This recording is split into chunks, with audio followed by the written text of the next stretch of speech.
हमारी संस्कृति, हमारे संस्कार सदा रहें हमारे साथ। सब्सक्राइब करें तिलक। इसके बाद 10 और 10 से अधिक कलाओं की अभिव्यक्ति केवल भगवान के अवतारों में ही होती है, जैसे वराह, नृसिंह, कूर्म और मत्स्य अवतार। अब मैं तुम्हें उसी मत्स्य अवतार की कथा सुनाता हूं। उस समय जब मंदराचल पर्वत की रगड़ सहने की शक्ति पृथ्वी में न रही और मंदराचल पर्वत नीचे को धंसने लगा, तब नारायण एक महान कूर्म के रूप में प्रकट हुए। असुर कलश लेकर भाग गए। धन्वंतरी कुछ न कर सके। तब देवताओं ने तत्काल भगवान विष्णु के पास जाकर सहायता और रक्षा के लिए पुकार की। तब भगवान ने देवताओं की सहायता के लिए स्वयं एक सुंदर स्त्री का रूप धारण किया। राजा बलि परम भक्त प्रहलाद के पौत्र थे और परम शूरवीर भी थे। इंद्र से उस हार का बदला लेने के लिए असुरों के गुरु शुक्राचार्य ने राजा बलि से 100 यज्ञ कराने का अनुष्ठान कराया। आज मैं तुम्हें भगवान के रामावतार की कथा सुनाऊंगा, जो 12 कलाओं से सुशोभित थे। इस अवतार की विशेषता यह है कि रामावतार की लीला में भगवान ने एक संपूर्ण मानव जीवन का आदर्श स्थापित किया।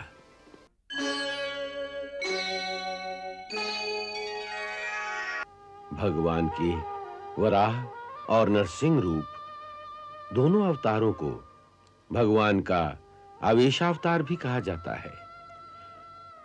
भगवान के अलग अवतारों में 10 से लेकर 16 कलाएं प्रकट होती हैं। नरसिंह और वराह ये दोनों अवतार 10 से 11 कला पूर्ण थे। प्रभु, किसमें कितनी कलाएं हैं, इस निर्णय का आधार क्या होता है? प्राणी के अंतर में जो चेतन शक्ति है या प्रभु का तेजांश है, उसी को कला कहते हैं। जिस प्राणी में जितनी चेतना शक्ति अभिव्यक्त हो रही है, उतनी ही उसकी कलाएं मानी जाती हैं। इसी से जड़ चेतन का भेद होता है। ये पेड़ पौधे एक कला के प्राणी हैं। इन्हें खाना चाहिए, निद्रा चाहिए, इन्हें सुख दुख का भी आभास होता है। पशु पक्षी 4 कला के प्राणी हैं, क्योंकि वे बुद्धि का प्रयोग कर सकते हैं। साधारण मानव में 5 कला की और सभ्य तथा संस्कृति युक्त समाज वाले मानव में 6 कला की अभिव्यक्ति होती है। जो विशेष प्रतिभा वाले विशिष्ट पुरुष होते हैं, उनमें भगवान के तेजांश की 7 कलाएं अभिव्यक्त होती हैं। तत्पश्चात 8 कलाओं से युक्त वो महामानव संत और महापुरुष होते हैं, जो इस धरती पर कभी कभार दिखाई देते हैं।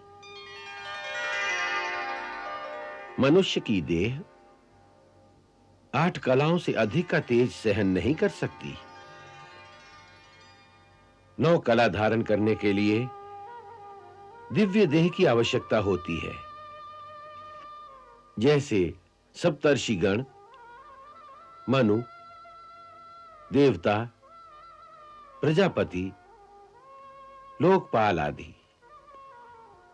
इसके बाद 10 और 10 से अधिक कलाओं की अभिव्यक्ति केवल भगवान के अवतारों में ही होती है।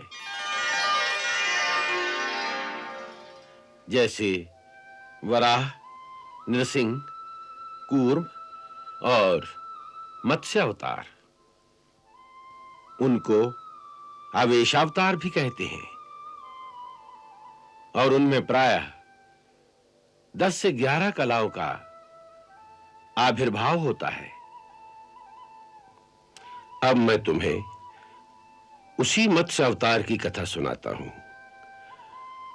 प्रभु के इस अवतार का प्रादुर्भाव उस समय होता है जब सृष्टि पर प्रलय आती है। उस समय भगवान प्रलय के अंत में फिर से प्रकट होने वाले नई सृष्टि के सर्जक मनु और उसके सप्त ऋषियों और उनके द्वारा संस्कृति, धर्म और विज्ञान के बीजों की रक्षा के लिए मत्स्य का रूप धारण करके महाप्रलय के जल से उनकी रक्षा करते हैं। जैसे चाक्षुष मनवंतर के अंत में धरती पर जब प्रलय आई तो उस समय पृथ्वी पर एक बड़ा धर्मात्मा राजा सत्यव्रत राज्य करता था। वही आगे चलकर उस प्रलय के बाद वैवस्वत मनु हुआ। एक दिन राजा सत्यव्रत प्रातः नदी में स्नान करके सूर्य भगवान को अर्घ्य दे रहे थे।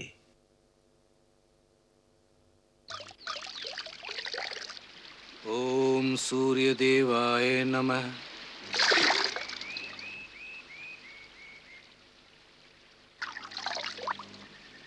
ओम सूर्य देवाय नमः। राजा, राजा, राजा, राजा।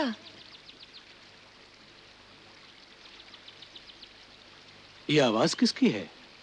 राजा, मुझे जल में वापस मत फेंक। मैं एक छोटी सी मछली हूँ। नदी में बड़ी मछलियाँ छोटी मछलियों को खा जाती हैं। इसलिए जब मैंने आप जैसे वीर पुरुष के हाथों में अपने को सौंप दिया तो मुझे विश्वास था कि अब राजा के हाथों मेरी रक्षा होगी। यदि राजा भी मुझे त्याग देंगे तो फिर निर्बल प्राणियों की रक्षा कौन करेगा?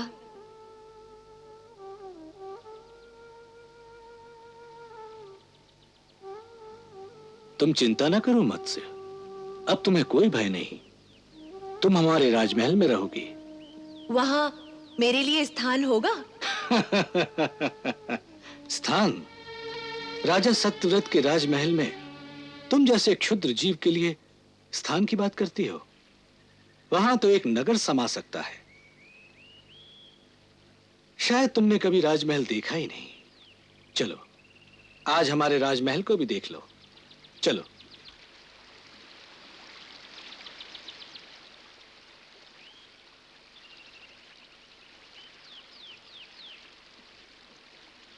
राजा सत्यव्रत बड़े धर्मात्मा थे, परंतु अभी तक वो अहंकार का त्याग नहीं कर सके थे।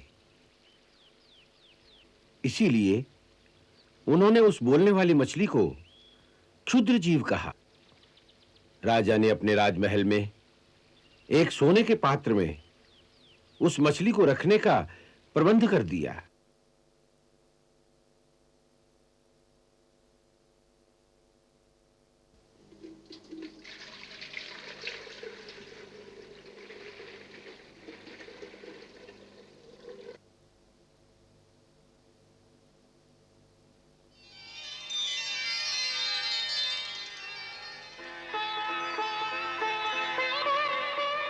इसके आहार का पूरा प्रबंध किया जाए।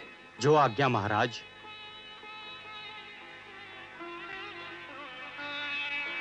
अब तुम यहां आनंद से रह सकती हो।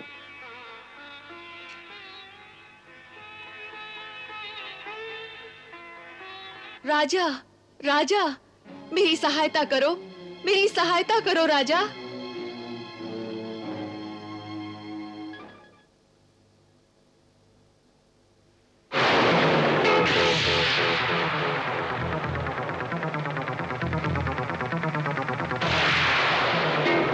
बात है? तुम तो बर्तन जितनी बड़ी हो गई हो।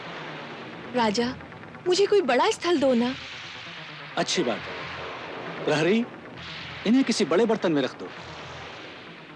जो आज्ञा महाराज।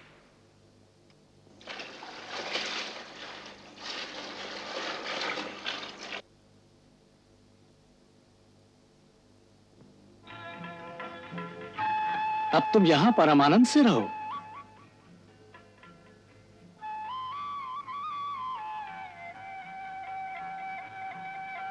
राजा, राजा।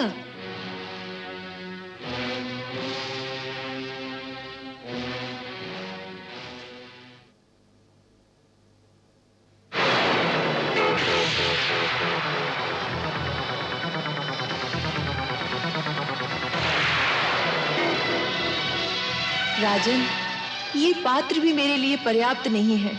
इस छोटे से पात्र में मैं कैसे रह सकती हूँ? ये कैसी माया है? तुम तो हर बार पहले से बड़ी हो जाती हो। हे राजन, मैं तुम्हारी शरण में हूँ। मुझे राजमहल में पर्याप्त स्थान देना आपका धर्म है। अवश्य, हम अवश्य अपने धर्म का पालन करेंगे।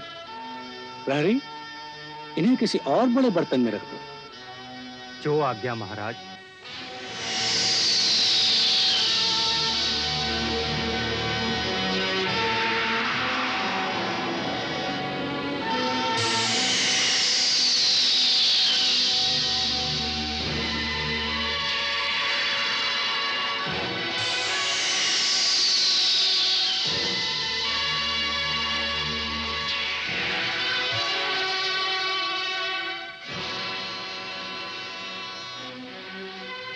देखो राजन, ये पात्र भी मेरे लिए पर्याप्त नहीं है।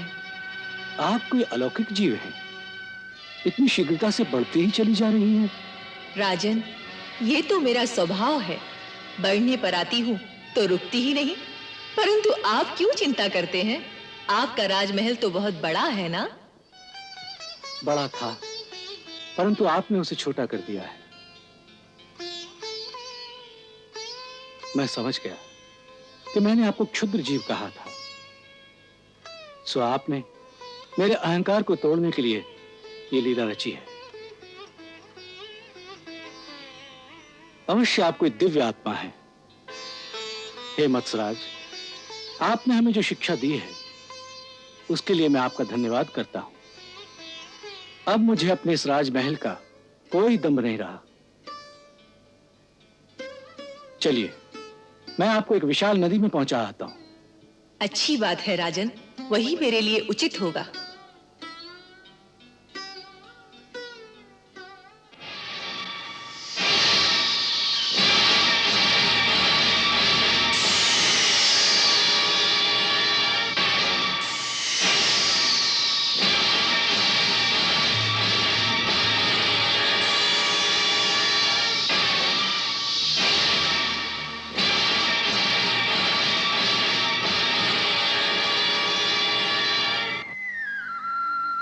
हे महात्मा, आप कोई साधारण जलचर तो हो नहीं सकते।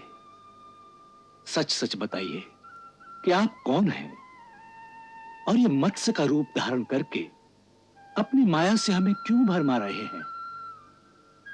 एक ही दिन में जिसके आकार में इतना विस्तार हो जाए, ऐसा जलचर तो मैंने कभी ना देखा न सुना। अवश्य आप सर्वशक्तिमान श्री हरि हैं। मैं मन, वचन तथा कर्म से आपकी शरण में आकर आपको प्रणाम करता हूं।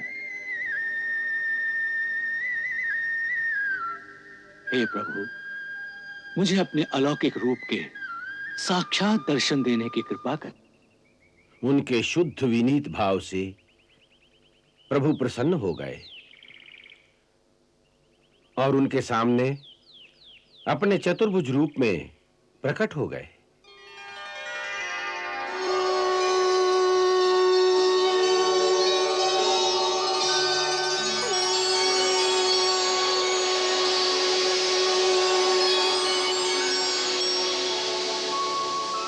शंख चक्र और गदा पद्मधर लीलाधर जगधार चतुर्भुज मत्स्य रूप में प्रगटे श्री नारायण। निराकार के आज हुए साकार रूप में दर्शन। सफल हो गए नैन दरस कर, धन्य हो गया जीवन। हे सच्चिदानंद अच्युत अविनाशी भगवान, पृथ्वी पर आपके अवतार किसी न किसी विशेष अभिप्राय हेतु होते हैं। आप अनुग्रह करके अपने इस दास को यह समझाने की कृपा करें कि यह अद्भुत मत्स्य रूप धारण करने का क्या हेतु है प्रभु।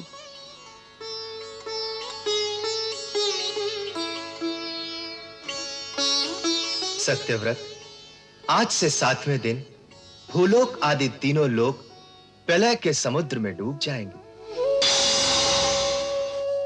उस समय जब तीनों लोग प्रलय काल की जलराशि में डूबने लगेंगे, तब मेरी प्रेरणा से तुम्हारे पास एक बहुत बड़ी नौका आएगी। उस समय तुम समस्त प्राणियों के सूक्ष्म शरीरों को लेकर सप्तऋषियों के साथ उस नौका पर चढ़ जाना और समस्त धान्य तथा औषधियों के बीजों और भी छोटे बड़े अन्य प्रकार के बीजों को साथ रख लेना। जब प्रचंड आंधी के कारण नाव डगमगाने लगेगी, तब मैं इसी रूप में वहां आऊंगा और तुम लोग वासुकी नाग के द्वारा उस नाव को मेरे सींग से बांध देना।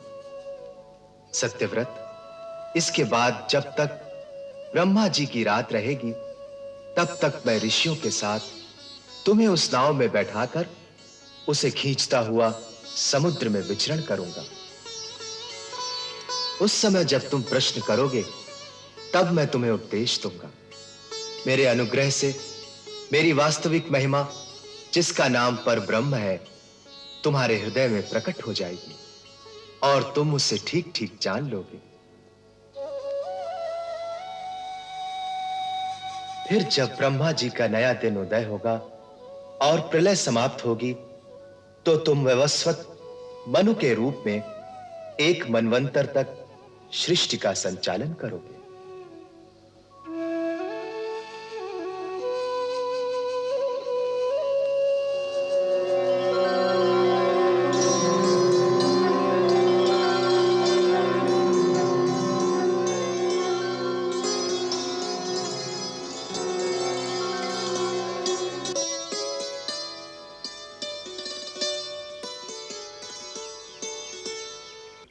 भगवान के आदेशानुसार सत्यव्रत सप्तऋषियों को लेकर एक पर्वत की चोटी पर चले गए। ठीक 7वें दिन धरती पर प्रलय का विस्फोट हुआ।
सप्तऋषियों, वेद वेदांग के अतिरिक्त मेरे साथ मानव सभ्यता के बीज हैं।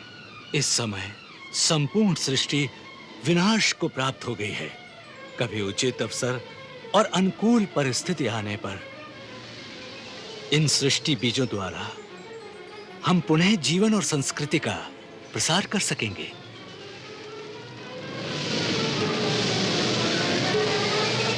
आपका कहना सत्य है महाराज।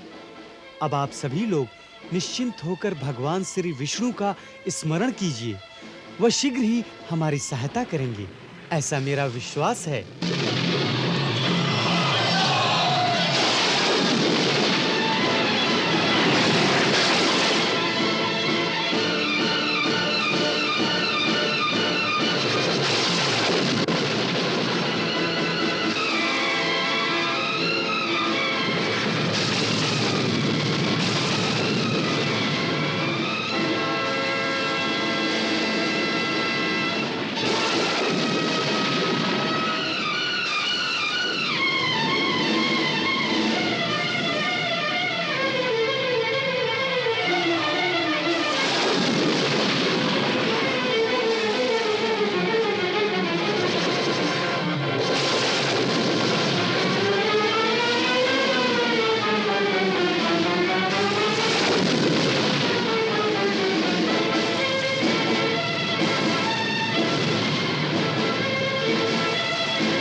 प्रलय की आंधी शांत हुई और नौका लगी किनारे। मनु पृथ्वी पर नव जीवन नव संस्कृति लिए पधारे।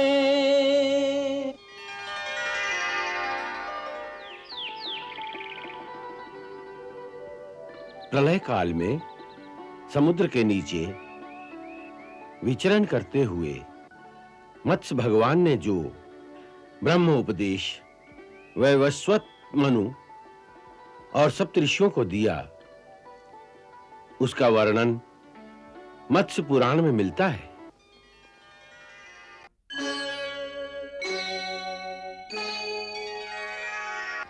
अब मैं तुम्हें भगवान के कच्छप अवतार की कथा सुनाता हूं। प्रभु को यह कच्छप रूप तब धारण करना पड़ा जब समुद्र के गर्भ में छिपी हुई संपदा प्राप्त करने के लिए देवताओं और असुरों ने मिलकर समुद्र मंथन किया। उस समय जब मंदराचल पर्वत की रगड़ सहने की शक्ति पृथ्वी में न रही और मंदराचल पर्वत नीचे को धंसने लगा, तब नारायण एक महान कूर्म के रूप में प्रकट हुए, जिसने अपनी पीठ पर मंदराचल को धारण करके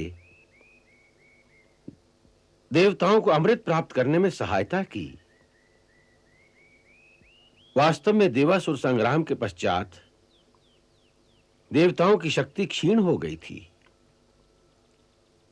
इंद्र आदि सभी देवता श्रीहीन हो गए थे। तब वो भगवान श्री हरि के पास गए। तब श्री हरि ने उन्हें समझाया कि यदि वे दैत्यों और असुरों की सहायता से समुद्र मंथन कर सकें तो समुद्र की गहराई में छिपे हुए कई अलभ्य और दिव्य पदार्थों के अतिरिक्त अमृत भी प्राप्त किया जा सकता है, जिसे पीकर देवता अमर हो सकते हैं। भगवान श्री हरि ने उन्हें यह भी समझाया कि उस महान कार्य को वो अकेले नहीं कर सकते। उसके लिए आसुरी शक्तियों की सहायता और सहयोग आवश्यक है। इसलिए देवताओं को शत्रु भाव और अपना अहंकार छोड़कर असुरों के राजा के पास प्रार्थना करने स्वयं जाना चाहिए। उस समय तीनों लोकों पर असुर सम्राट महाराज बलि का राज्य था। महाराज की जय हो। क्या है? महाराज, समाचार है कि देवराज इंद्र देवताओं सहित आपसे भेंट करने आ रहे हैं। इंद्र और देवता, सेना आदि कुछ भी नहीं? नहीं गुरुदेव, वे सभी निशस्त्र हैं। ये तो बड़ा सुंदर अवसर है, उन्हें बंदी बना लेना चाहिए। महाराज, कूटनीति कहती है कि शत्रु को कभी आरक्षण का अवसर न दिया जाए। शत्रु और सांप ये विश्वास के पात्र नहीं होते महाराज। परंतु अपने द्वार पर आए हुए एक निशस्त्र शत्रु पर वार करने में असुरकुल का गौरव कितना बढ़ेगा, इसका निर्णय तो कुलगुरु शुक्राचार्य ही कर सकते हैं। हम महाराज बलि से सहमत हैं। इस समय वो अतिथि हैं, हमारे द्वार पर अवश्य कुछ मांगने आए हैं। महाराज, शरण में आए शत्रु और समर्पित नारी को आश्रय देना राजा का नैतिक दायित्व है। जो आज्ञा गुरुदेव।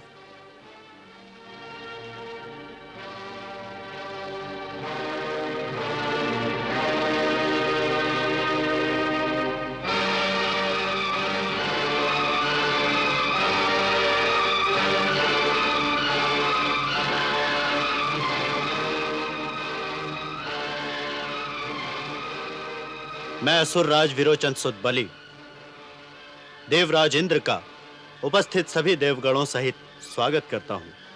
पधारिए महानुभावों।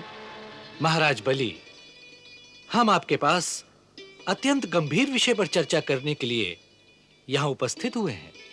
आप सब पहले राजकक्ष में तो पधारिए। क्या महात्मा प्रहलाद के पौत्र इस अकिंचन बलि को इतना भी अधिकार नहीं कि वो घर आए अतिथियों का सम्मान पूर्वक स्वागत कर सके? अंदर पधारिए बंधु।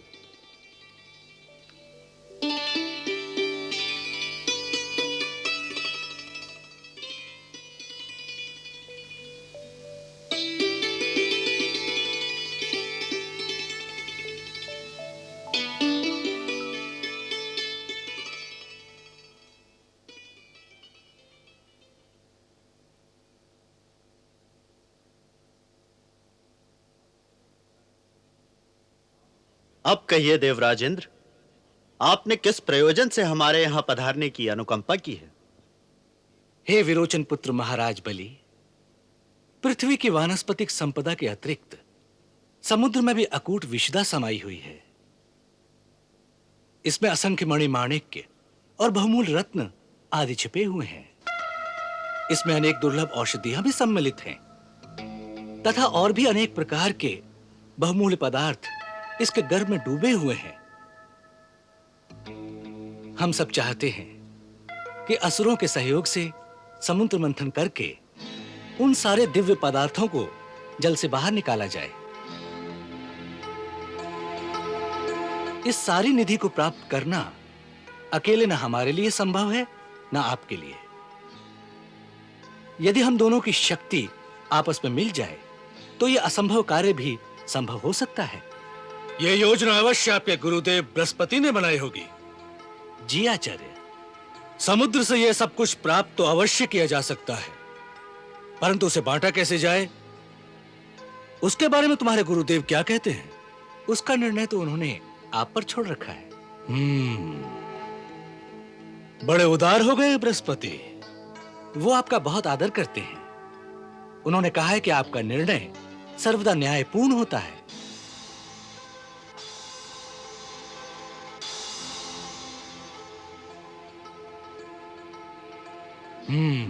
अच्छी बात है, हमें स्वीकार है। परंतु जो कुछ समुद्र से प्राप्त होगा वो देवताओं और असुरों में आधा आधा बांटा जाएगा। स्वीकार है? जी आचार्य, हमें स्वीकार है। तब देवताओं और असुरों ने मिलकर समुद्र मंथन का आयोजन किया।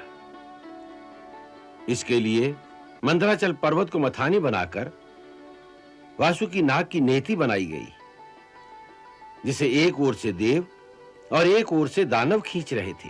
मंदराचल की बनी मथानी, वासुकी नाग की नेति बनाई, सागर मंथन में नारायण देवगणों को हुए सहाय।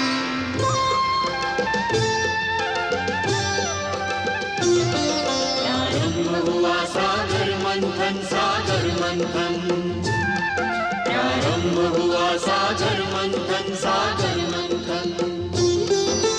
मंदराचल सा भारी पर्वत अपनी पीठ पे धारा, ले कच्छप अवतार प्रभु देवों का काज सवारा। प्रारंभ हुआ सागर मंथन, सागर मंथन।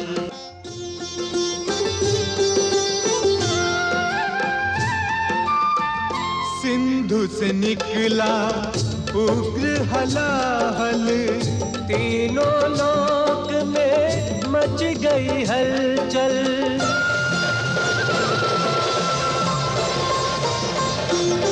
त्राहि मां, त्राहि मां, हे सदा शिव त्राहि मां। शिव जी बोले, हे महामाया, समय सृष्टि रक्षा काया। विष पी लो और अमृत बाटो, यही परमार्थ का मंत्र बताया।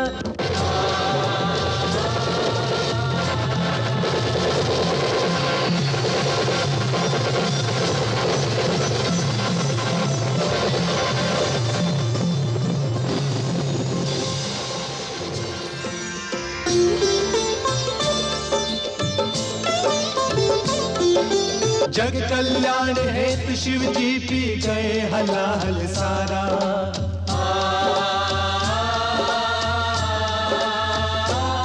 जय नीलकंठ जय विषधारी कल्याण करन, जय नीलकंठ जय विषधारी कल्याण करन। शतकोटि नमन, शतकोटि नमन, शतकोटि नमन।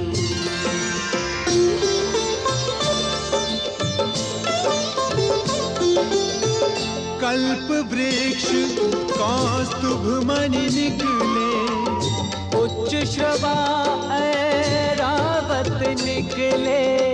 कामधेनु सी निधि भी पाई, सिंधु से निकली सिंधु सुजाता, कल्याणी महालक्ष्मी माता। हर के वक्ष में आन समाई, जय श्री हरि जय लक्ष्मी माई।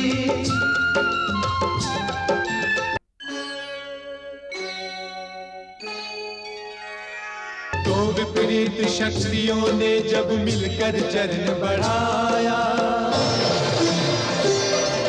सागर मंथन किया असंभव संभव कर दिखलाया। अतल सिंधु के गर्भ से निकला जीवन का वरदान, अमृत का घट लेकर प्रगटे धन्वंतरि भगवान।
असुरों ने तेजी से आगे बढ़कर देवताओं के पहुंचने से पहले ही धन्वंतरी से अमृत का कलश छीन लिया।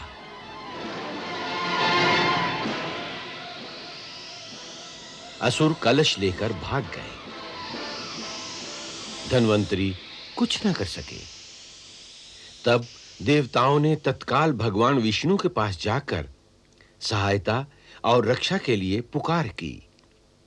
भगवान जानते थे कि यह समस्या बड़ी गंभीर हो गई है, जिससे तीनों लोकों में संकट पैदा हो सकता है।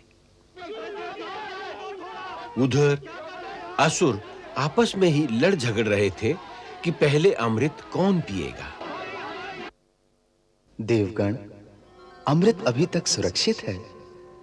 तमोगुणी संस्कारों और लोभ के कारण दैत्य लोग अभी तक आपस में ही झगड़ रहे हैं कि पहले अमृत कौन पिएगा।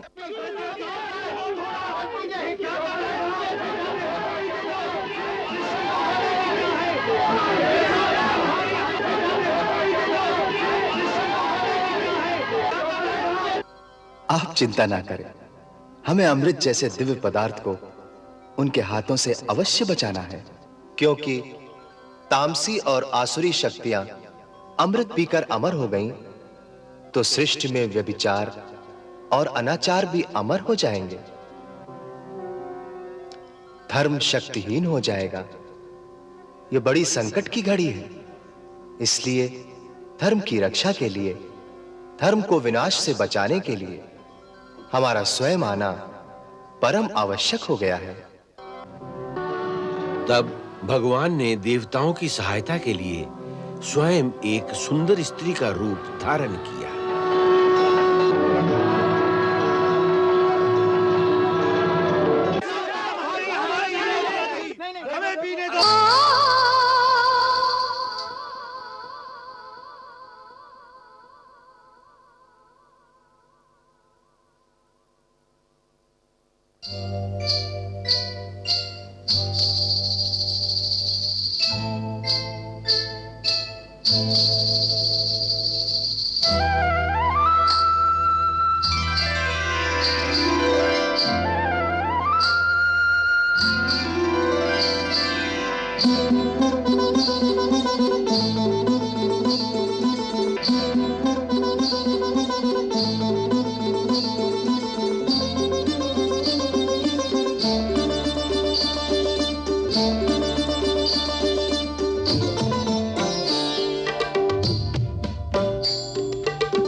आप लोग कौन हैं?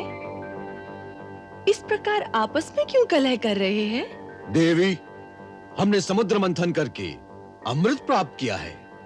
अच्छा, जिन्होंने ऐसा महान कार्य किया, वो सब भी कितने महान होंगे। मैं आप सबकी महानता को प्रणाम करती हूँ।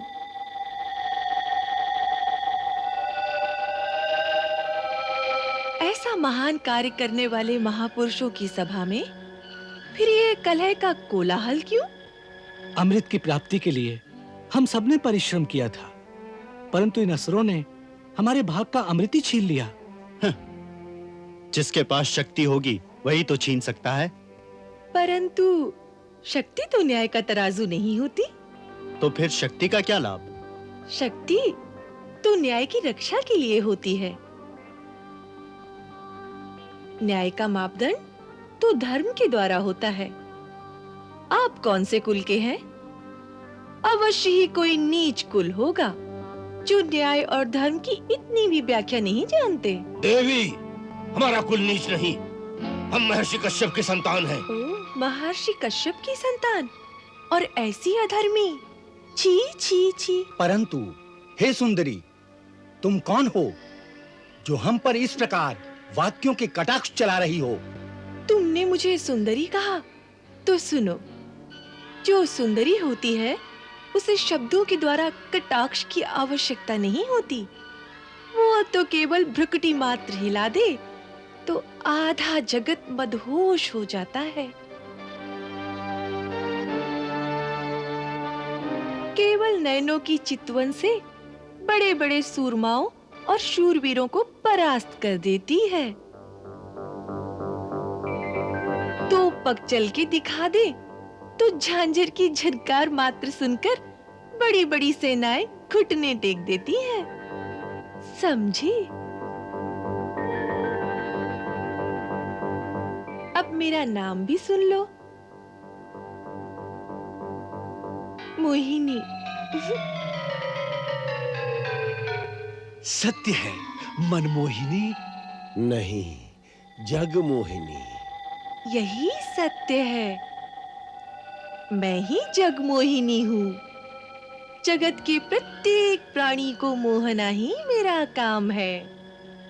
तभी तो मोहिनी मेरा नाम है। स्वच्छंद हूँ, सभी स्थानों पर विचरती रहती हूँ और जहाँ पर कहीं अच्छे लोगों की सभा चल रही हो, वहाँ अपने नृत्य और संगीत से उनकी सेवा भी करती हूँ, मनोरंजन भी करती हूँ, क्योंकि किसी के मन का मनोरंजन करना ही संसार में सबसे बड़ा पुण्य का काम है। यहाँ पर दुख देने वाले तो बहुत हैं, परंतु मनोरंजन करने वाली केवल मोहिनी। यही सोचकर इतनी दूर से आपकी सभा देखकर आई थी, परंतु यहाँ तो कलह कलेश है, द्वेष है, अन्याय है। यहाँ मेरा मन नहीं लगेगा। अच्छा, हे मोहिनी, तुम्हारे यहाँ आने से ऐसा लगा था जैसे मन के आंगन में वसंत ऋतु आ गई हो, परंतु तुम्हारे जाने की सुनकर मन बड़ा विवल हो गया है। अगर हम ये कलह छोड़ दें और द्वेष मिटा दें, तो क्या तुम यहाँ रुकोगी और हम सबका मनोरंजन करोगी? बड़े चतुर हो। न्याय अन्याय की बात नहीं की। हम अन्याय भी नहीं करेंगे। परंतु इसका निर्णय कौन करेगा? तुम। हाँ, तुम। हम न्याय अन्याय, धर्म अधर्म का सारा निर्णय तुम पर छोड़ते हैं। प्रमाण?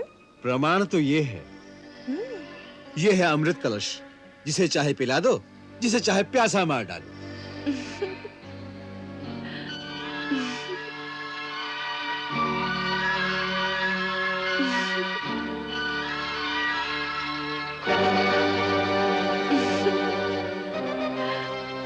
ना ना ना, इतना बड़ा उत्तरदायित्व मेरे कंधों पर ना डालो।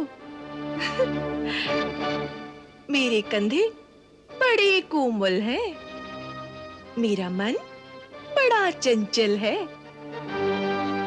शास्त्र कहता है कि कुलीन पुरुषों को किसी स्वच्छंद नारी पर कभी विश्वास नहीं करना चाहिए। तुम महर्षि कश्यप के कुल से हो, फिर सोच लो।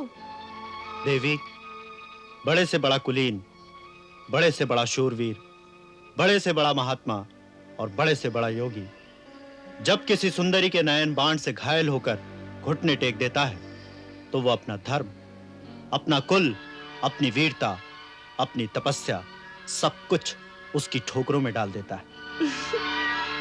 तब उसे उचित अनुचित, पाप पुण्य, अच्छे बुरे का कोई भान नहीं रहता। वही दशा हमारी। जो तुम्हारी इच्छा हो वैसा ही करो। योग्य अयोग्य, पात्र कुपात्र तुम ही जानो। जिसे अमृत के योग्य समझो उसे अमृत दो, जिसे अपने सौंदर्य के योग्य समझो उसे अपने सौंदर्य का रसपान कराओ, और जिसे अपने योग्य समझो उसे अपना आप सौंप दो। जो तुम्हें पालेगा उसे फिर अमृत की क्या आवश्यकता? सत्य कहा। प्राणी यदि ऐसा ही समर्पण भगवान के चरणों में करे तो तत्क्षण मुक्ति पाले। परंतु शायद भगवान नारी के ही रूप में अधिक शक्तिशाली होते हैं।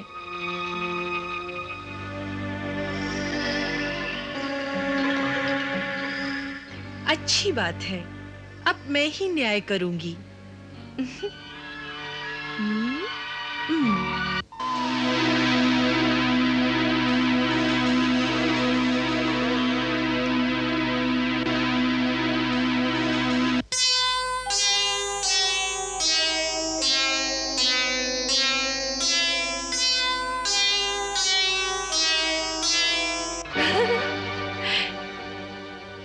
आप लोग मेरे साथ चलिए, आइए।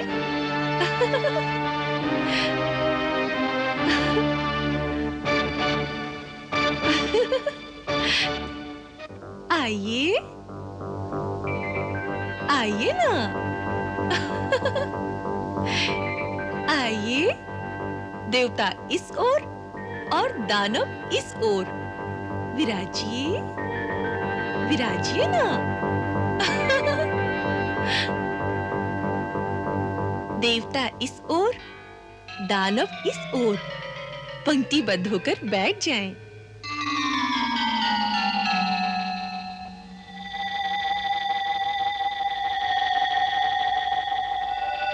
जैसा कि आपने स्वयं ही कहा है, अब मैं जिसे जिस योग्य समझूंगी उसी रस का पान उसे कराऊंगी। स्वीकार है?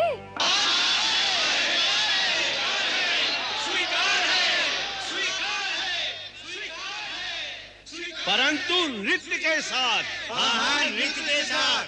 अच्छा।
तोर श्वेत श्याम रत्नार, नयन तोरे श्वेत श्याम रत्नार।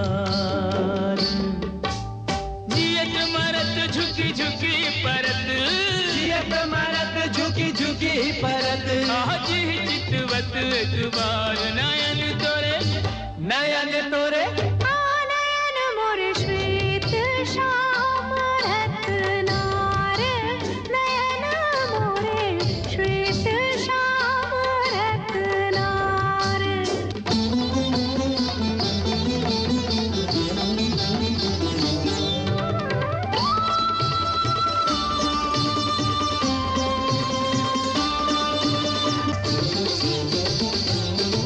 छवि मोहिनी शुभांगी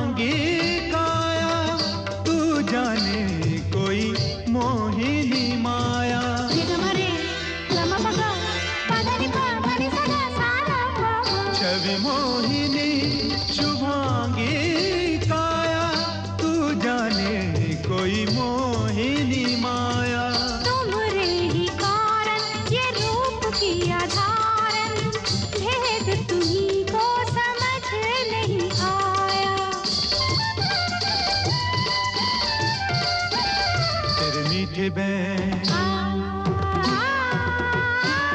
तीखे ये नैन, तेरे मीठे बैन तीखे ये नैन, प्रेम की भाषा बोले रे बोले।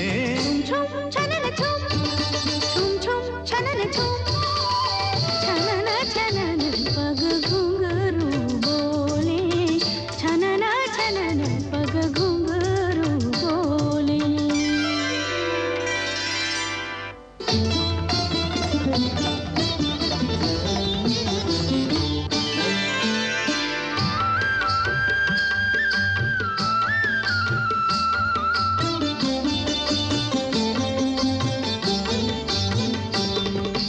तुम हो रसिया, रस में डूबे, बात कही रस वाली, भेद भरे हमरे नैनों की व्याख्या ही कर डाली।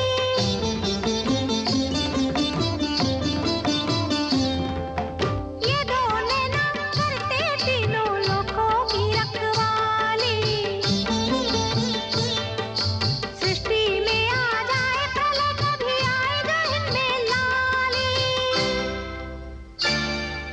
चंचल चपल नयन तोरे गोरी, चंचल चपल नयन तोरे गोरी, विश्व में बुझी कटार नयन तोरे, नयन तोरे। नयन मोर श्वेत श्याम रत्नार, नयन मोरे श्वेत श्याम रत्नार।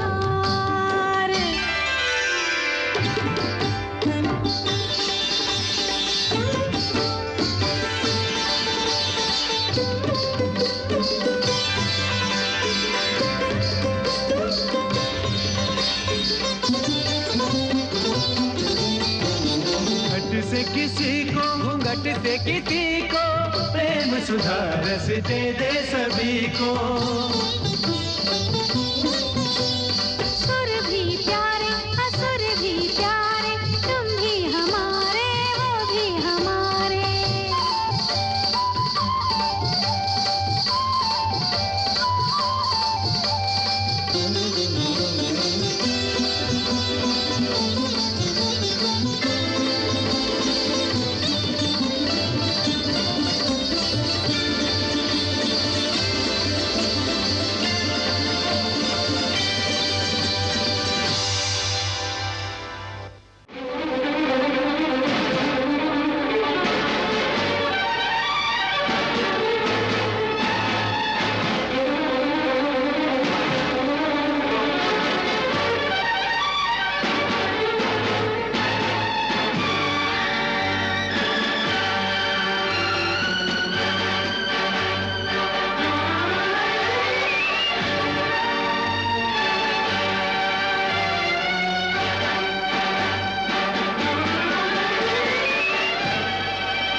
मोहिनी, ये तो दानव है।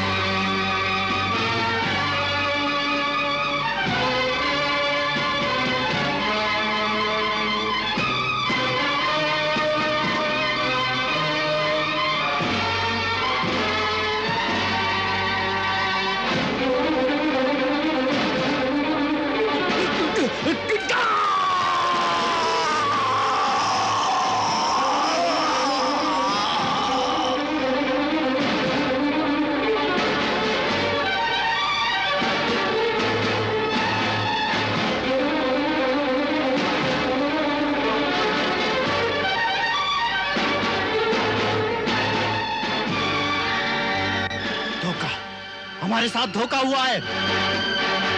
आक्रमण!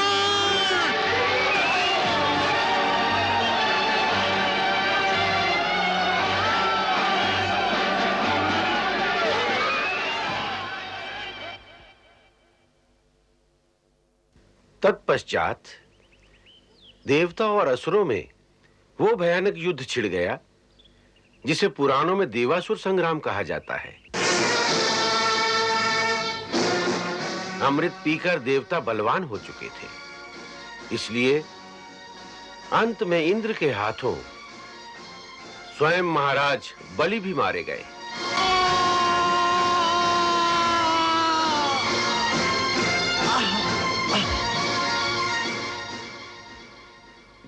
दैत्यों के गुरु शुक्राचार्य संजीवनी विद्या जानते थे, इसलिए युद्ध के पश्चात उन सब राक्षसों को जिनके सिर धड़ से अलग नहीं हुए थे, उन सबको शुक्राचार्य ने संजीवनी विद्या के द्वारा फिर से जीवित कर दिया।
गुरु की कृपा से दैत्यों का राजा बलि फिर से जीवित हो गया।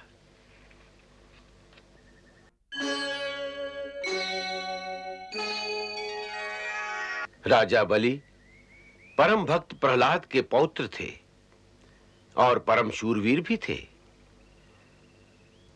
इंद्र से उस हार का बदला लेने के लिए असुरों के गुरु शुक्राचार्य ने राजा बलि से 100 यज्ञ कराने का अनुष्ठान कराया।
यशस्वी भव, विजयी भव राजन।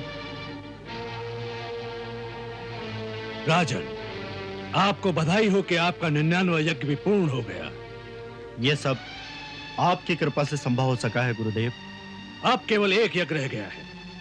यदि वो भी निर्विघ्न पूरा हो जाए तो आपके 100 यज्ञ पूरे हो जाएंगे और उसी समय इंद्रपद सर्वदा के लिए आपका हो जाएगा। स्वर्ग पर देवताओं का वर्चस्व सदैव के लिए समाप्त हो जाएगा। तब तीनों लोकों में असुरों का एक छत्र राज्य हो जाएगा गुरुदेव। अवश्य। यह यज्ञ केवल तुम्हारे तप की परीक्षा नहीं, हमारे बल और विद्या की भी परीक्षा है। अब देवगुरु बृहस्पति भी देख लेंगे कि शुक्राचार्य अपने ज्ञान और विद्या के बल से समस्त देवताओं को तेजहीन करके असुर जाति को त्रिलोकी का राज्य दिला सकता है। और जिस विष्णु ने अमृत मंथन के समय अपने देवताओं की स्वार्थ सिद्धि के लिए हमारे साथ छल किया था, वो भी देख लेंगे कि उनकी माया और छल असुर शक्ति की उन्नति को आगे बढ़ने से नहीं रोक सकते। हमारे ऋतुज अब 100वें यज्ञ का अनुष्ठान अति शीघ्र करें, क्योंकि हमें विश्वास है कि बृहस्पति अवश्य उसमें कोई ना कोई विघ्न डालने की चेष्टा करेंगे। प्रभु, यदि उसका 100वां यज्ञ संपूर्ण हो जाएगा तो भगवान वो तीनों लोगों का अधिपति हो जाएगा। देवराज इंद्र, जो तपस्या करेगा, कर्म करेगा, वो तो उसका फल पाएगा ही। ये तो प्रकृति का विधान ही है। अवश्य, यही प्रकृति का विधान है। जो कर्म करे, तपस्या करे, उसे उसका फल मिले। परंतु जब प्रकृति का यह विधान सृष्टि के विनाश का कारण बनने लगे और जब शक्ति ऐसे हाथों में जाने लगे जो धरती से धर्म और सद्गुणों को मिटाकर अत्याचार और अधर्म का राज्य स्थापित करना चाहते हो, तो उस समय प्रकृति के विधान से ऊपर जो दैवी विधान है, उसके प्रयोग का समय आता है। अब वही समय है जब आपको अपना उत्तरदायित्व निभाने के लिए अपनी सर्वोच्च शक्ति द्वारा प्रकृति के नियमों का उल्लंघन करके भी उन अत्याचारियों से शक्ति छीन लेनी चाहिए। अन्यथा मूर्ख, अनपढ़ और अहंकारी सत्ताधारियों के द्वारा शक्ति का दुरुपयोग होने पर सृष्टि, प्रजा तथा समाज का विनाश हो जाएगा।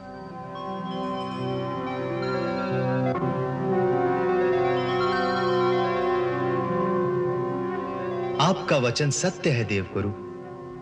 हम अपने उत्तरदायित्व का अवश्य निर्वाह करेंगे।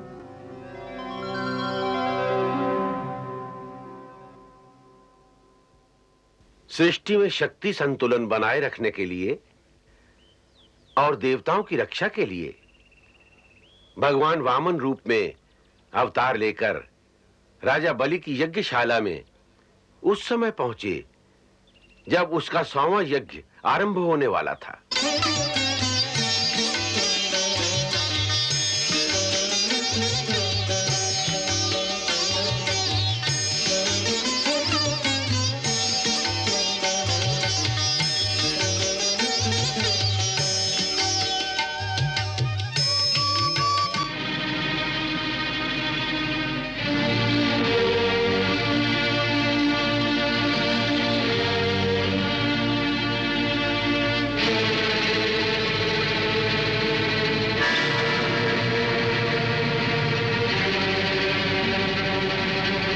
महाराज की जय हो। महाराज, यज्ञशाला के द्वार पर एक याचक आया है और वो आपसे मिलने की याचना कर रहा है। महाराज यज्ञ का संकल्प करने जा रहे हैं। वो जो भी मांगता है देकर वहीं से भेज दो। महाराज, मैंने उसे मुंह मांगी भिक्षा देने की बात की थी, परंतु वो महाराज के हाथों से भिक्षा लेने की हट कर रहा है। हट कर रहा है? कौन है वो? महाराज, वो एक ब्राह्मण बालक है। बालक? तो उसका हट करना स्वाभाविक है। उसे सम्मान पूर्वक यहाँ ले आओ, हम उसकी हर इच्छा पूर्ण करेंगे। महाराज, यज्ञ आरंभ करने का मुहूर्त निकला जा रहा है। महर्षि, जब तक बलि के द्वार पर एक भी याचक बाकी अथवा संतुष्ट रह जाए, तब तक यज्ञ ही कैसे आरंभ हो सकता है? जब हमारे राज्य में किसी को भी कुछ भी मांगना शेष न रहे, तभी तो हम यज्ञ करने के अधिकारी होंगे।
आपने बड़ी कृपा की जो हमारी यज्ञशाला में पधारे।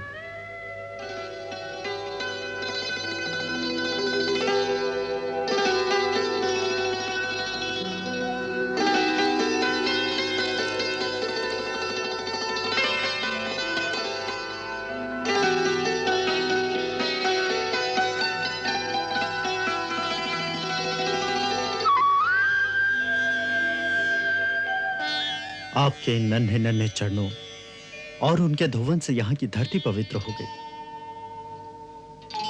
आपके तेज को देखकर ऐसा जान पड़ता है जैसे बड़े बड़े ब्रह्मर्षियों की तपस्या स्वयं मूर्तिमान होकर हमारे सामने विराजमान हो।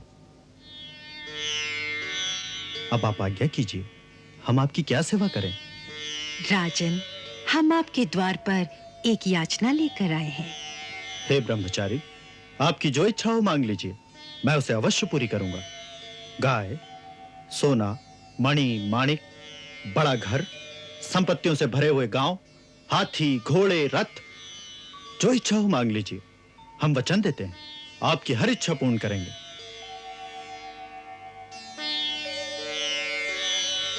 राजन, आपने जो कहा वो आपकी कुल परंपरा के अनुरूप ही है। जिनके गुरु परम तेजस्वी शुक्राचार्य जैसे शक्तिशाली महात्मा हों और जिनके पितामह महाराज प्रहलाद जैसे भक्त और पिता महाराज विरोचन जैसे परमदानी और वीर पुरुष हों, उन्हीं में ऐसी विनम्रता, ऐसी शालीनता, ऐसी दानवीरता के गुण हो सकते हैं।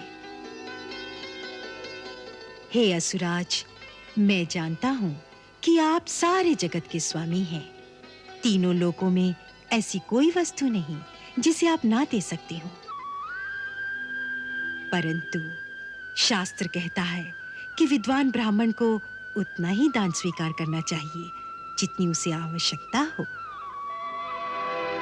सो हे राजन, हमें यज्ञशाला के लिए थोड़ी सी भूमि की आवश्यकता है। सो आप कृपा करके मुझे उतनी भूमि दें जितनी मैं अपने पैरों से 3 डग में नाप सकूं, तो बस मैं संतुष्ट हो जाऊंगा। 3 डग भूमि? जी। आपके पैरों से नापकर 3 डग भूमि? जी।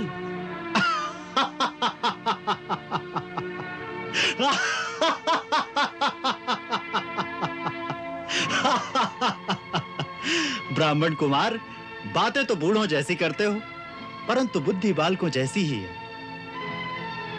आप इतना भी नहीं जानते? अपने इन छोटे छोटे पैरों से केवल 3 डग भूमि मांगकर आप राजा बलि का उपहास कर रहे हैं। हम तीनों लोगों के एकमात्र अधिपति हैं।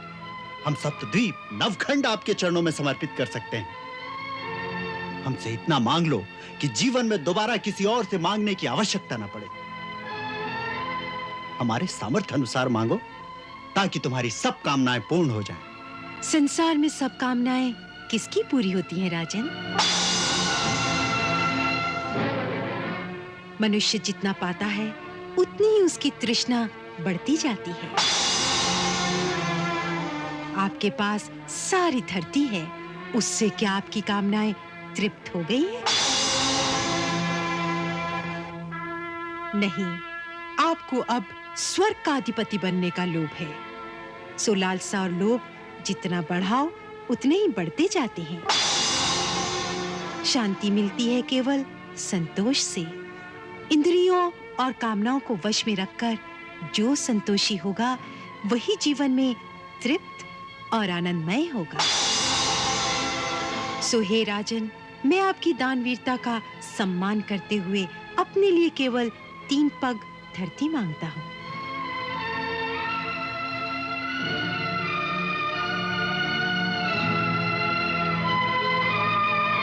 अच्छी बात है, जितनी आपकी इच्छा हो ले लीजिए।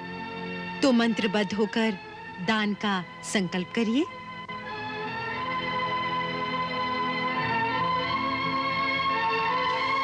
राजन,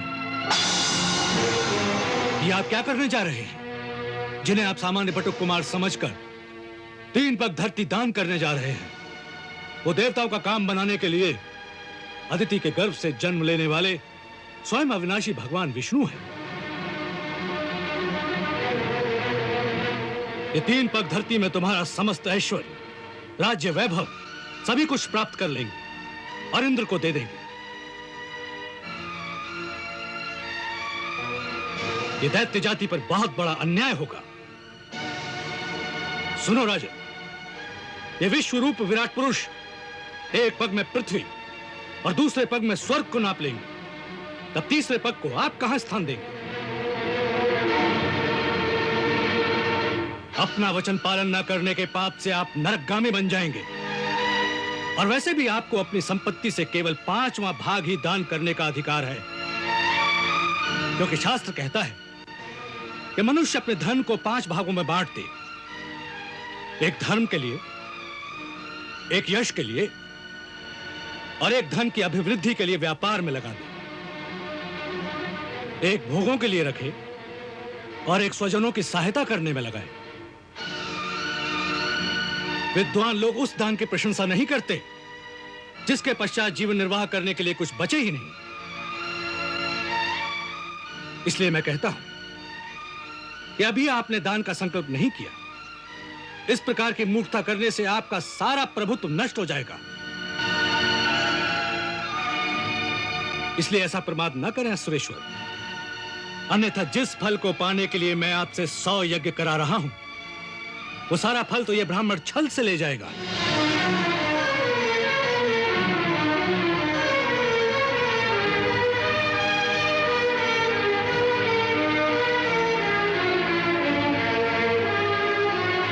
गुरुदेव, एक उदार और करुणाशील मनुष्य किसी अपात्र याचक की कामना पूर्ण करके यदि दुर्गति भोगता है तो वो दुर्गति भी शोभा की बात होती है। और यदि ये सत्य है कि स्वयं अविनाशी भगवान विष्णु एक बटुक के रूप में मेरी यज्ञशाला में पधारे हैं, तो मेरे लिए ये गौरव की बात है। हे महर्षि, वेद विधि के ज्ञाता आप लोग जिन भगवान विष्णु का आह्वान करने के लिए यज्ञ तप आदि का अनुष्ठान करते हैं, तब वो कृपा कर दर्शन देते हैं। ऐसे भगवान विष्णु द्वारा साक्षात याचना करने पर मैं कैसे पीछे हट सकता हूं? क्षमा करें महर्षि, मैं वटुक ब्राह्मण की इच्छित धरती अवश्य दान करूंगा, अन्यथा मेरे कारण मेरे पूर्वजों की कीर्ति धूमिल हो जाएगी। परंतु राजन, क्षमा करें महर्षि, मैं प्रहलाद का पौत्र हूं और एक बार देने की प्रतिज्ञा कर चुका हूं। अब एक ठग की भांति धन के लोभ से इस ब्राह्मण से कैसे कह दूं कि मैं नहीं दूंगा? धरती कहती है कि वो सब कुछ सहने में समर्थ है, परंतु झूठे मनुष्य का बोझ वो भी नहीं सहन कर सकती। इसलिए भगवान, मैं वचन देकर झूठा नहीं होना चाहता।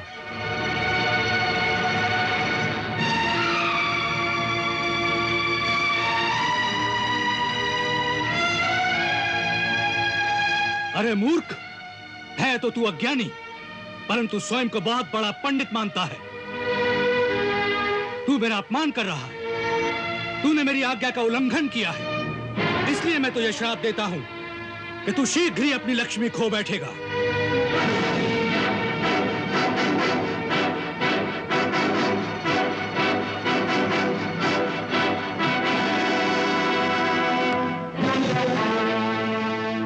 गुरुदेव, मुझे आपका शाप स्वीकार है, परंतु मैं अपने वचन से नहीं फिर सकता। भगवान, किसी भी मनुष्य का भौतिक शरीर सदा के लिए जीवित नहीं रह सकता। एक न एक दिन मृत्यु उसका नाश कर देती है, परंतु मनुष्य अपने यश शरीर के द्वारा इतिहास में जीवित रहकर मृत्यु पर विजय प्राप्त करता है। इसलिए मुझे अपने वचन का पालन करना ही होगा।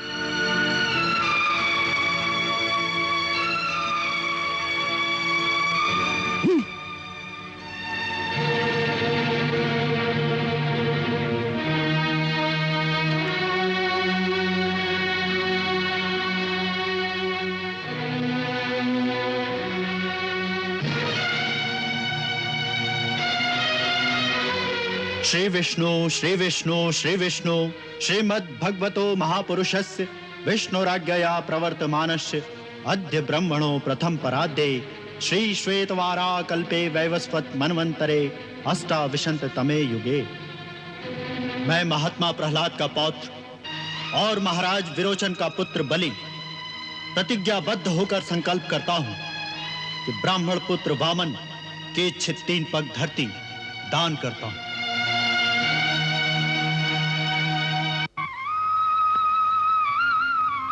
ब्राह्मण देवता अपने पैरों से 3 पग धरती नापकर ग्रहण करें।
हरिपद पंकज प्रक्षालन से प्रकट भई मां गंगा,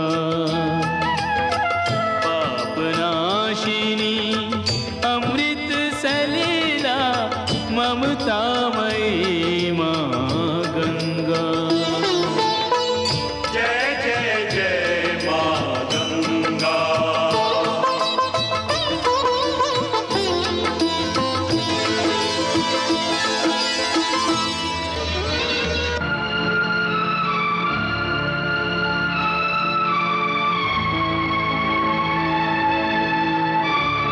दैत्यराज बलि, तुमने मुझे 3 पग भूमि देने का वचन दिया था। 2 पग में तो मैंने सारी त्रिलोकी नाप ली। 1 पैर से भूलोक, दूसरे पैर से स्वर्गलोक नाप लिया है।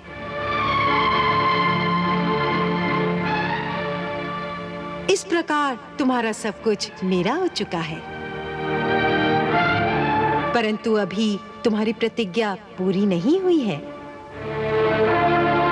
क्योंकि अब तुम्हारे पास कुछ नहीं रहा। इसलिए तीसरा पग रखने के लिए तुम मुझे कोई स्थान नहीं दे सकते। तुम्हारा वचन झूठा हो गया।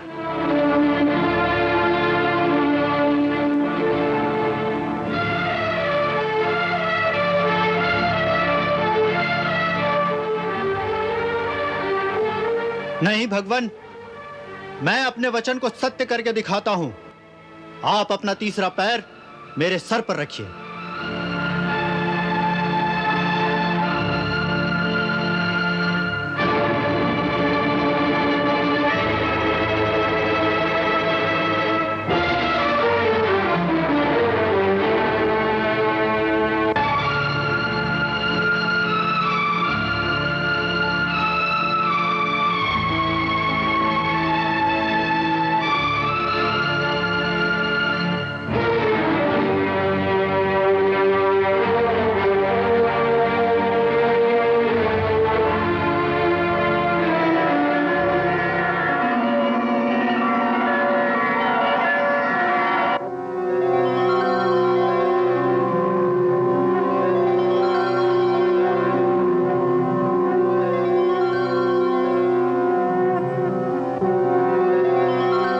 महात्मा बलि, तुम सचमुच दृढ़ प्रतिज्ञ हो। हम तुमसे अति प्रसन्न हैं। गुरु के श्राप और हमारी माया से भी भयभीत नहीं हुए। सब कुछ खोकर भी तुमने अपना वचन पूरा किया है। अतः हम तुम्हें वो स्थान देते हैं जो बड़े-बड़े देवताओं के लिए भी प्राप्त करना कठिन है। सावर्णी मनवंतर में तुम्हें मेरे परम भक्त इंद्र का पद प्राप्त होगा। तब तक तुम सुतल लोक में अपने दादा महाराज प्रहलाद के साथ आनंद पूर्वक निवास करोगे। तुम मुझे वहां सदा सर्वदा पास ही देखोगे।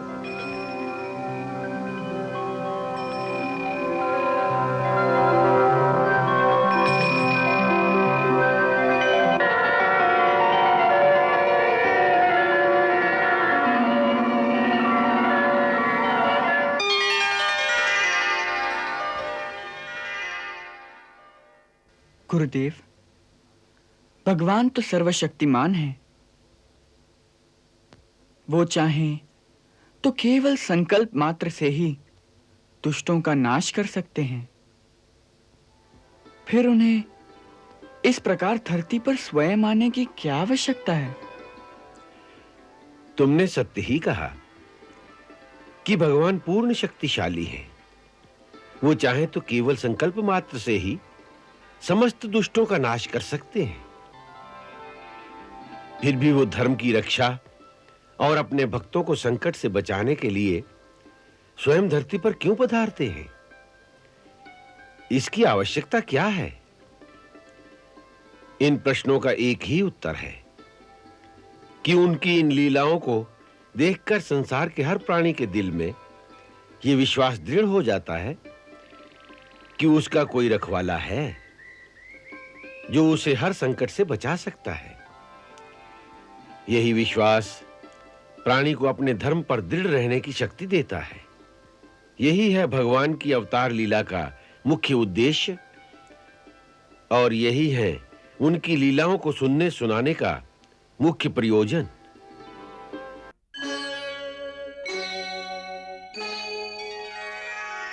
अब तक मैंने तुम्हें भगवान के जिन अवतारों की कथा सुनाई है वे प्रायः आवेशावतार थे।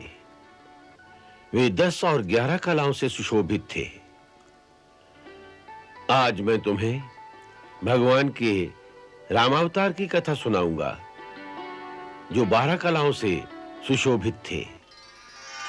इस अवतार की विशेषता यह है कि रामावतार की लीला में भगवान ने एक संपूर्ण मानव जीवन का आदर्श स्थापित किया।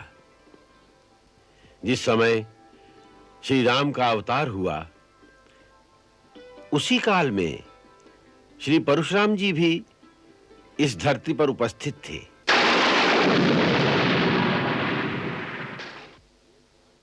दो अवतारों का एक साथ धरती पर होना भी उस काल की विशेषता थी। परंतु पुराणों और इतिहास के अनुसार जब परशुराम जी का सामना श्री राम से हुआ तो परशुराम जी का अवतार काल समाप्त हो गया।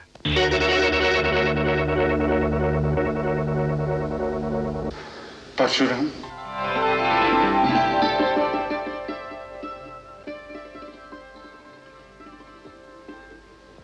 एक प्रकार से श्री परशुराम जी को भी आवेश अवतार ही कहा जा सकता है। उन्होंने 21 बार इस धरती को क्षत्रियों से विहीन कर दिया था। परंतु जब जनक के दरबार में श्री राम जी से उनका सामना हुआ तो परशुराम जी ने केवल इतना ही कहा, राम, ये धनुष है। ये धनुष विष्णु ने मेरे पितामह महर्षि ऋचिक के पास धरोहर रूप में रखा था। यदि विष्णु के इस धनुष पर तुम वान का संघान कर सको तो मेरा संदेह मिट जाएगा। राम रमापति कर धन ले खेचहु चाप मिटाए संदेह खेचहु चाप मिटाए संदेह। उस समय जब श्री राम के रूप में उन्हें चतुर्भुज भगवान के दर्शन हुए तो वे जान गए कि उनका अवतार काल समाप्त हो गया है। सो वे उसी क्षण उन्हें अपना धनुष देकर तपस्या के लिए चले गए।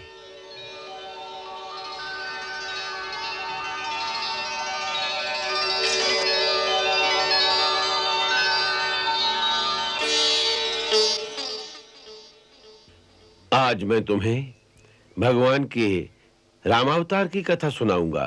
आदिदेव नमस्तुभ्यं प्रसीद मम भास्कर दिवाकर नमस्तुभ्यं प्रभाकर नमोस्तुते।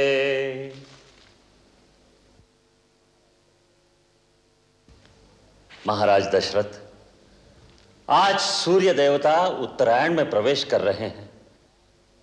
यह बड़ा ही पुनीत मुहूर्त है। इस शुभ मुहूर्त में अपने कुल देवता से जो प्रार्थना करोगे वो अवश्य सफल होगी। गुरुदेव, आपके आशीर्वाद से अपार वैभव, सुख, समृद्धि, कीर्ति सब कुछ है। परंतु एक ही कमी है जो हमें व्याकुल किए रहती है। जिस सूर्यवंश में महाराज इक्ष्वाकु, दिलीप, भगीरथ, रघु, हरिश्चंद्र जैसे परम प्रतापी यशस्वी राजा हुए हैं, क्या वो रघुकुल दशरथ के साथ ही समाप्त हो जाएगा? क्या हमारे बाद पितरों को पानी देने वाला कोई ना होगा? महर्षि वशिष्ठ, कुल देवता सूर्य भगवान से हमारी यही प्रार्थना है, यही पुकार है। सूर्यवंश का सूर्य दशरथ के साथ ही अस्त न हो जाए। आप निराश न हो। सूर्य भगवान आपकी मनोकामना अवश्य पूरी करेंगे, परंतु उसके लिए पुत्र कामेष्टि यज्ञ करना होगा। तो फिर गुरुदेव, उसमें देरी क्यों? आप यज्ञ का आयोजन कीजिए।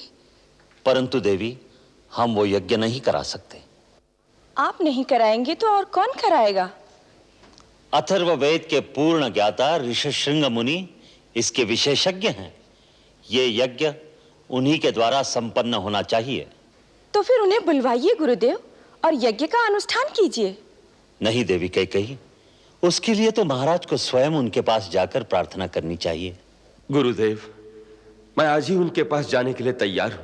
मैं अभी आर्य सुमंत्र को बुलवाकर कहती हूँ कि वो सेनापति को आदेश दे कि महाराज के साथ जाने के लिए रथ, हाथी, घोड़े और पैदल सेना तुरंत तैयार की जाए। महाराज आज ही प्रस्थान करेंगे। नहीं देवी कैकेयी, वहां रथ, हाथी, घोड़े, सेना की आवश्यकता नहीं। महाराज एक योगी के पास कुछ मांगने जा रहे हैं, अपना ऐश्वर्य और पराक्रम दिखाने नहीं जा रहे हैं। देवी, भिक्षा खाली झोली में ही डाली जाती है।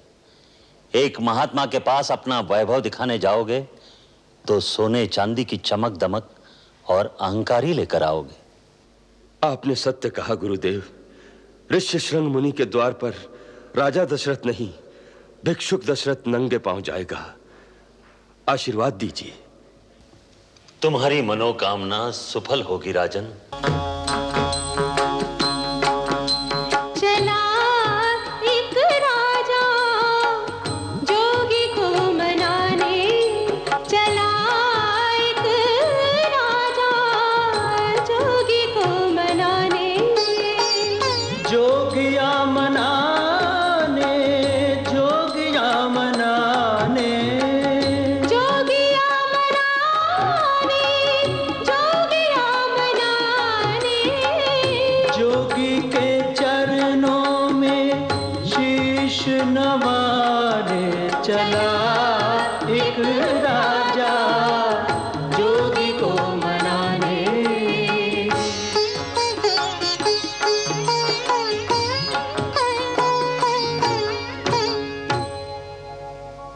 आंसू से पग धोए धोए हर भांति मनावे राजा। हुए प्रसन्न तथास्तु कहा, फिर यज्ञ कर्म शुभ साजा।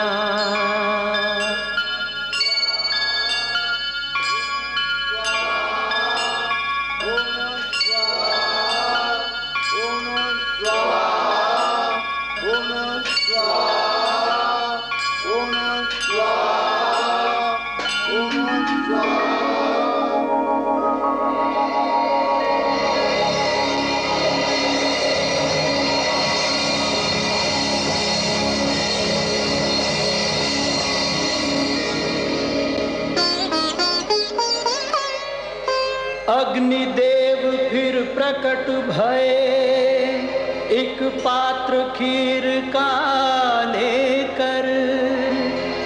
पूरन होगी इच्छा तेरी, कहा दशरथ को देकर।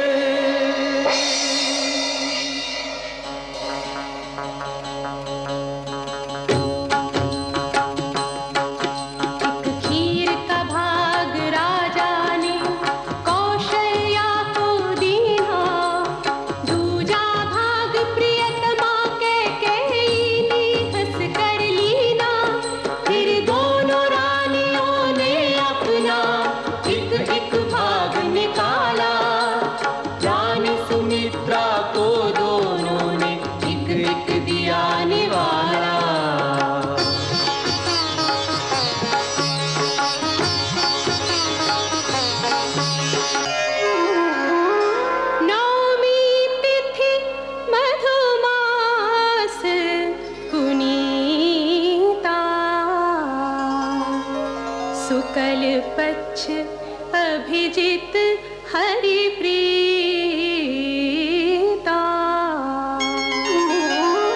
मध्य दिवस अति शीतना घामा पावन काल लोक विश्रामा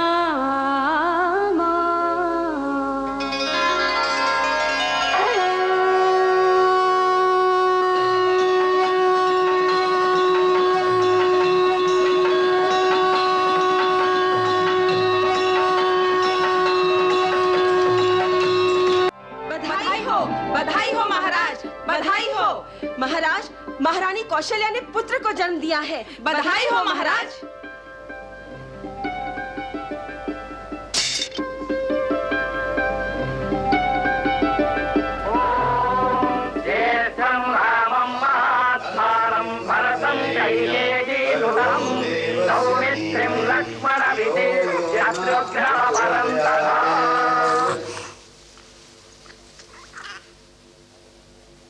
महाराज, अब हम चारों कुमारों का नामकरण करते हैं।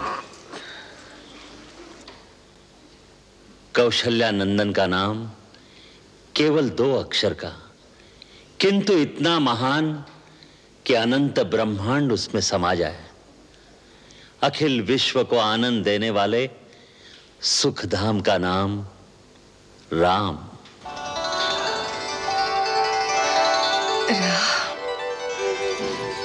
मेरे राम।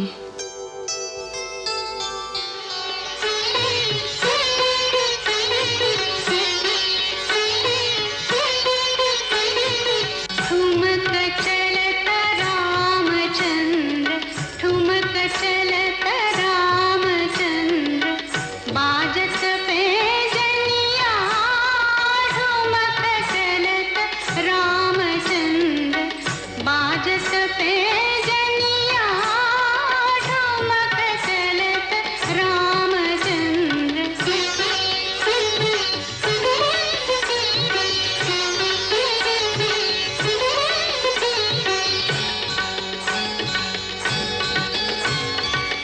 किलकी किलकी उठत धाय, किलकी किलकी उठत धाय, गिरत भूमि लटपटाय। दाय मातु गोद लेत, दशरथ की रनिया। ठुमक चलत बाजत पैजनिया। ठुमक चलत रामचंद्र। यज्ञोपवीतं परमं पवित्रं प्रजापतिर्यात् सहजं पुरस्तात्।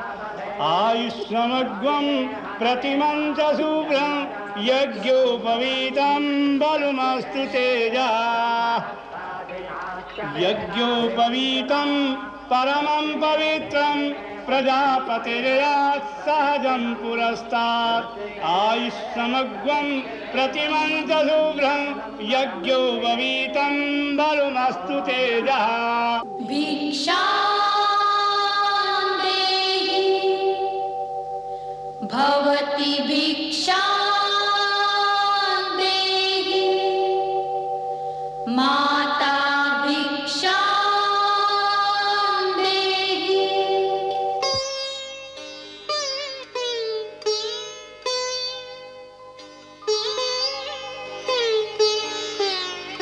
भिक्षा लेकर ब्रह्मचारी किसी के घर नहीं रुकते। वत्स, गुरु आश्रम में चलो। गुरुदेव, बाहर रथ तैयार है। देवी, विद्या का व्रत लेकर बटुक ब्रह्मचारी के लिए सवारी वर्जित है। कल्याणमस्तु। चलो।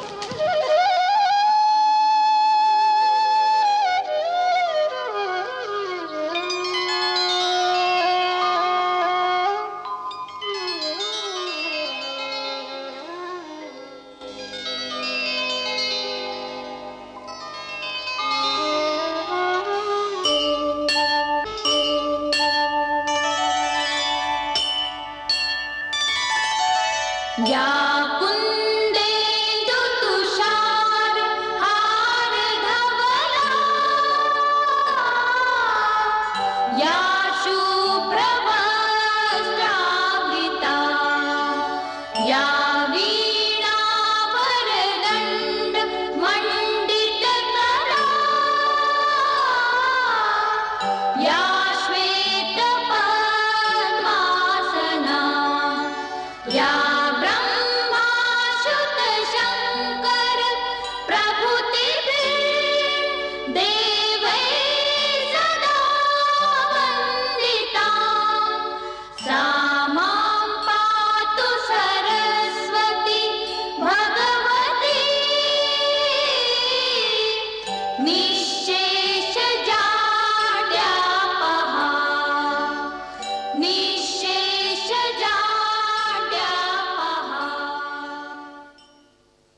गुरु वशिष्ठ ने सबसे पहले उन्हें शरीर को स्वस्थ रखने के लिए योगाभ्यास और व्यायाम करना सिखाया।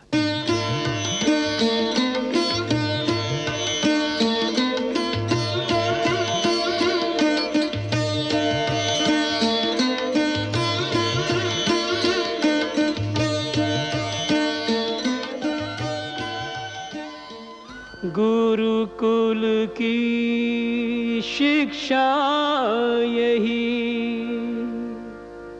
सब हो एक समान।